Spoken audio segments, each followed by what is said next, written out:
matchup match ready, because we're going to be going there soon. Lucas Kiefer and William Hawk. You see the records here. 10-2, 11-1 with Burn. Now, Burn is our most played deck here in day number 2. 12 copies of the 107 players in the day number 2. So to see a matchup like this at the top of the standings, I suppose not that surprising. No, I mean, there are a lot of them. It's a Goblin Guide. We'll see what land Kiefer wants to search for. Well, if he knows it's the mirror, Basic Mountain might be a smart choice. Yeah, I think he's going to go with Basic Mountain, and he will. So how many turns total do you think the match is going to be? Ooh, great question. 15. Okay. I definitely would have taken the over on 12. Okay. That means I set a good line. Yeah.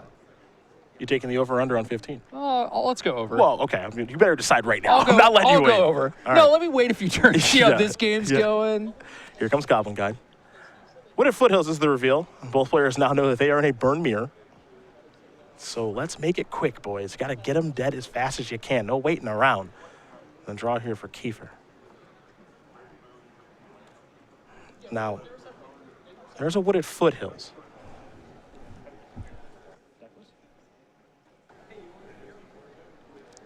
Rift Bolt on top this time. Goblin Guy not going to continue giving other players lands.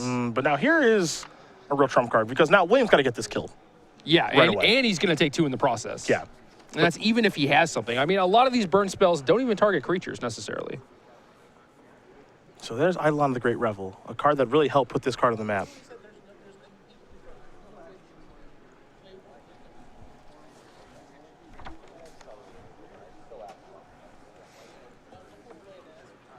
So back to William Hawk we're going to go.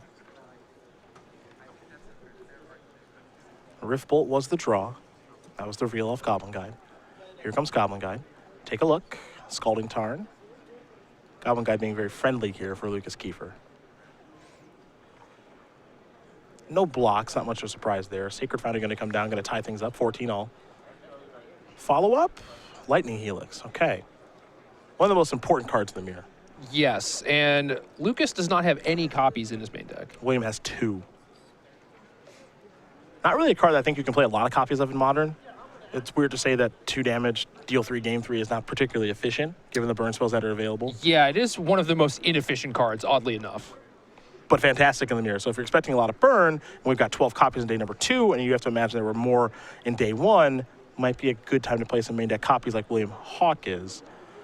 Yeah, and in this instance, all it really managed to do is break even because of the Eidolon. Yeah. Scalding Tarn is land number 3 here for Lucas Kiefer. Now there's a Lightning Bolt. He's going to sacrifice a Scalding Tarn very quickly. It's another Eidolon. Yep. And it is. I like getting the Goblin Guide off the board first. Now you're the one with 2 permanents and the Eidolon. And also casting the Lightning Bolt before you play the Eidolon so you don't take 2 damage yourself. Though he does have to take 2 off of the Stomping Ground. It's worth it. Yeah. Only 2 basic mountains in Lucas Kiefer's list. And 2 basic mountains in William Hawk's list. Both players do have the splash here, green and white. Sometimes you do see splashes for black, for Bump in the Night and things of that nature.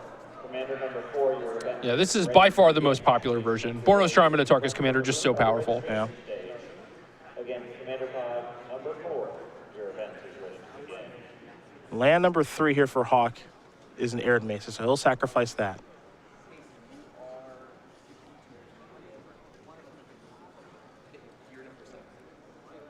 See what land Hawk wants to search for. Is he going to go for the basic mountain? He's going to.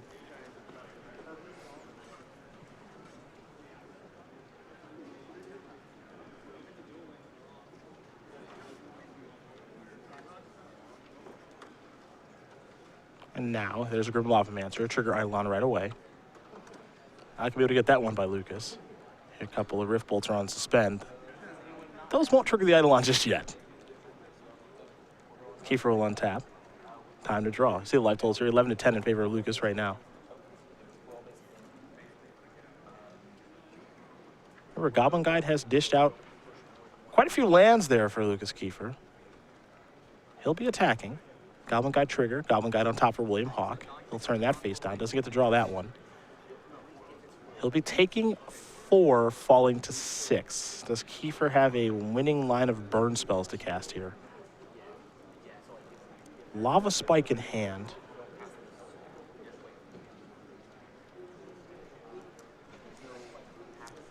So on Williams' upkeep, he's probably going to be able to Grim Lavamancer down the Eidolon and then resolve those Rift Bolts. So if Lucas doesn't actually have a way to finish the game this turn, he might actually be the one in trouble despite being off to a very good start. So risky Lava Spike to cast. He's going to go down to 9.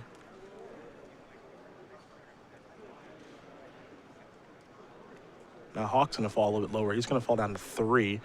And now he's going to fall down to 7 from playing Grim Lavamancer. So he could just die right now. Well, he does know the top card of Williams' deck is a Goblin Guide. Yep. So Eidolon's suspend triggers on the stack. Going to activate Grim Lavamancer to take care of the Eidolon, just like you mentioned. Now these Rift Bolts are going to come off of suspend. No Eidolon there to trigger. I think we might see some burn spells just go upstairs, yeah. Kiefer's going to fall down to 1. Now, you mentioned there's a Goblin Guide on top of the deck. Does Hawk have a burn spell? Yes, he does. It's a Skullcrack. William Hawk is going to win this game here over Lucas Kiefer. The burn mirror goes to the player on the right for right now, as Hawk is currently up a game, and both players are going to go to the sideboards. Yeah, that's surprising. After the first 3 turns, I did not think that William was in a good position to win that game. Neither did I. I think the issue there is just playing the Lava Spike and the Grim Lavamancer in that instance. Perhaps Lucas is supposed to hold back a little bit. Well, if he held one of them, he still dies. But I think he did want to play the Lavamancer because he was still short of lethal on the next turn. But okay. Well, we'll take a look at the sideboards here for both players. I imagine they're going to be somewhat similar. We'll start with Lucas Kiefer and his 2 Core Firewalkers, 2 Rending Volleys, a Lightning Helix, 2 Skullcracks, 2 Path Exiles, 4 Destructive Revelries, and then 2 Deflecting Palms. Some interesting cards here for the mirror. Yeah, so I definitely like Core Firewalker. That's kind of the obvious one. Lightning Helix also likely here for the mirror. And then Path to Exile, maybe if you expect your opponent to have their own Core Firewalkers, that's one of the only cards that can actually get rid of it. Your thoughts on Deflecting Palm? And Palm is, I believe it's there more for like the Amulet Bloom deck, trying to hit you for 8 damage with the Primeval Titan, but I think it's reasonable here. It might be kind of tough sometimes to keep open the 2 extra mana, but I do think it'll come in. Other side of things here for William Hawk, 2 Rending Volleys, 3 Path Exiles, 2 Relic Progendas, 2 Deflecting Palm, 3 Core Firewalker, 3 Destructive Revelry. So probably the same path. Really. Yeah, very similar. Looks like William has a few extra cards to bring in here, plus he has the Lightning Helix's main deck. So I'm not sure, like Lucas saw a Lightning Helix, so maybe he wants to bring in the additional Skullcracks as well? So here's a question. You talk about Path to Exile. Are you just kind of expecting your opponent to have Core Firewalkers on their side? Like, do you have to bring in Path to Exile just assuming that they have Core Firewalkers? You're kind of playing a little weird game of cat and mouse here. Yeah, it's tough because if you have a path in your hand and your opponent doesn't draw a Core Firewalker, or even if they do have a Core Firewalker, but they are playing a turn 1 Goblin Guide, like, do you really want to burn the path on that Goblin Guide right away? Because giving your burn mirror opponent an extra land is definitely going to put you on the back foot. So I think it is a card that you probably have to bring in just because if you don't have an answer to Core Firewalker, you just lose the game on the spot. All right, well, there are your options there for both players. Game number 2 going to be underway here in just a moment as they do shuffle up. So we're going to talk about Patrick Chapin. He is the innovator. He is the Hall of Famer, 2-time World's runner-up and a Pro Tour champion. And he finds time to write books like Next Level Magic and Next Level Deck Building. It's a Next Level library here with Mr. Chapin. The books for all skill levels. Perhaps the Kiefer family has some of these in the home. Perhaps they're just going to be writing the books in the next decade. Paperback and ebook, or whatever new technology there will be 10 years from now for them to write on. Could be anything. Probably just be a chip in our brain. Maybe. We just tell it to upload it and it'll read it for us and then we'll have it. And those books, however, those chip in the brain is not available now. The books are available now. True. Paperback and ebook. StarCityGames.com/next-level for more information about the innovators' 2 fantastic books, Next Level Magic and Next Level Deck Building. Now we get ready here for more burn-on-burn action, and that backup match will be ready soon. That's for sure.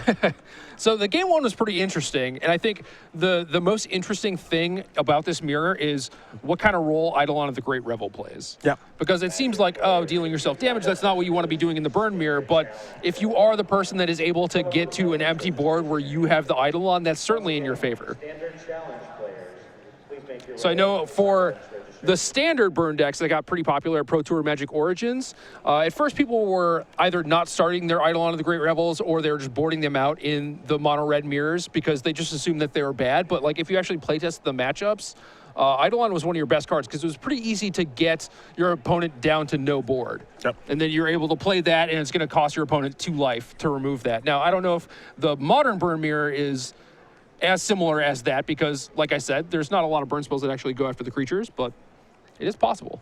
Well, both players are going to take a look at their opening hands. Lucas Kiefer will be on the play, assuming that he chose the play. William Hawk currently up a game on the draw. Both players are going to keep. And we will be underway here in just a moment. Yeah, I mean, drawing first is also another real possibility. Yep. But I feel like this modern burn deck is much different than, like, the red deck wins of old. Arid Mesa, Mountain, Lava Spike. Let's do this. Just straight in your face. Who knew during those times we were doing Kamigawa block drafting that Lava Spike would be a premier common? Oh, man, I wrote on so many. Almost certainly threw a bunch away. I'm going to have to dig through the parents' house when I go back to Cleveland for Thanksgiving, see if I got any lying around. Last time I went, I found a couple daisies, so I'm basically rich. Yeah. Was there, like, a survival of the fittest involved at some point? I think so. I also found some white-bordered mana leaks, but I just threw those away because those are unacceptable. Yeah, that's not that exciting. 8th edition mana leaks, that's not okay. So Josh Cho, good friend of mine, went back to visit his parents in Korea and was like, I'm pretty sure I have some cards here. I'm going to go hunting for them. That was like his big deal. You know, obviously he wants to visit the family and stuff, but he's like, We know what the trip's about. he's like, I'm really looking for some wastelands. Goblin Guy could have come across here for 2. I love the Great Revels, the reveal. You saw William Hawk actively search out the Sacred Mesa off the fetch land there, so dealt himself quite a few points of damage. It's all worth it if it means that you have white for Core Firewalker. Okay. Here's the Eidolon off of a Sacred Foundry. Now we're going to head back Hawk's way, 15-14 the life totals. There does appear to be a white card in hand, but it looks like it's a Path to Exile.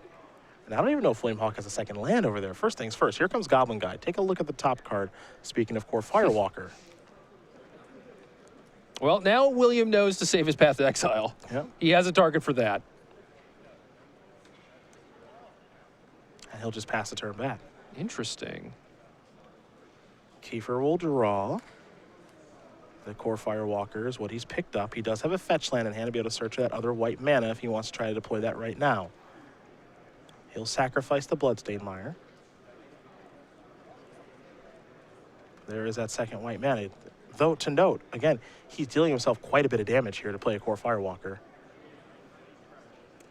He even has to take 2 from his own Eidolon.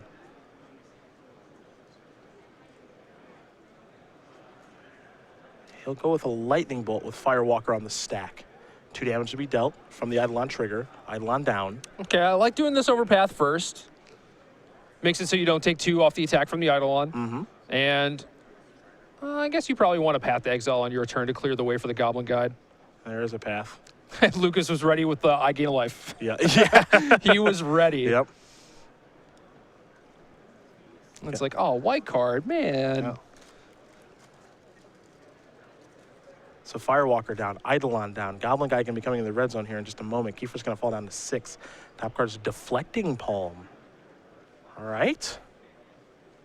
The sideboard cards are showing up. Yeah, that's a good one to know about, too. Don't really want to be throwing burn spells around willy-nilly when that's a card. Deflecting Palm the draw. There's a Wooded Foothills.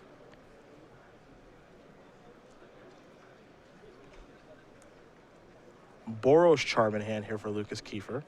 Another Eidolon and a Deflecting Palm. A weird mash of cards there. Yeah, so you see these burn spells and pseudo burn spells and Deflecting Palm, they don't deal with that Goblin Guide. So do you want to play Eidolon of the Great Revel, hopefully as a blocker?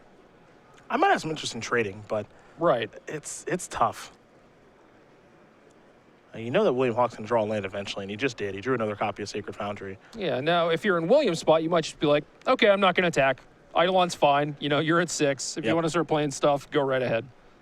I might have some responses. Yeah, and if you want to attack with that Eidolon, by all means. He's going to come into the red zone with Goblin Guy. Take a look at the top card. It's a Bloodstained Mire. That'll be added to Kiefer's hand. Will there be a trade is the question. It looks like there will be. So Eidolon and Goblin Guide will trade. I am curious to see if Hawk wants to play this land untapped. He will, so he's going to fall down to 10. Remember, Lucas Kiefer does have Deflecting Palm in hand, and William Hawk knows that. Rift Bolt on suspend. Pass the turn back. Maybe it's time for a little Boros Charm.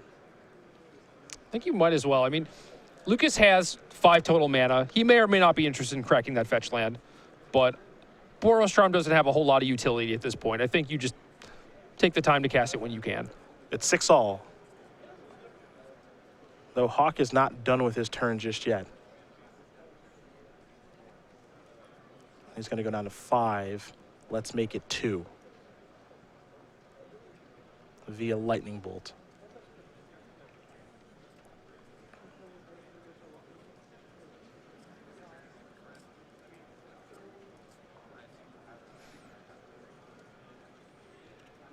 Gonna get him. Oh, okay.